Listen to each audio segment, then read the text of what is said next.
Another rule is everything should be steps and skips with one leap at most. So no more than one leap is ideally what we want. And that's what we have in both of these here. We have a leap here, and we have a leap here. So you're supposed to begin and end on tonic. This is first species only kind of a thing, but so we're going to start on an F here because we're in the key of F, and we're going to end on an F in both voices and everything. So both melodies, well, I mean, we're really just talking about a single melody here. So it has to begin and end on the tonic, which in this case is F, on the 1, the first scale degree. Okay, and then 3 things to avoid.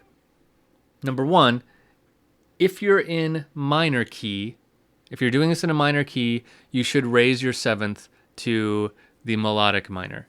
So in the key of A minor, we would have a G sharp. We would raise that to make the strong leading tone, right? So we would use the melodic minor for that to make it, to give us that leading tone in a minor key. In a major key, we don't raise anything. And one more thing, we want to avoid chromatic half steps. That would be like doing this. So chromatic means we're going out of key, right? So, and you can do that, but this would be a chromatic half step. Something like this.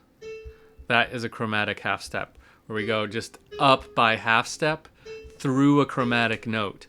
That is not an appealing sound, and that is not okay in first species counterpoint. If we want to get from G to A, we would not want to use a G sharp in that case. We'd want to use another note that would work, both melodically and harmonically.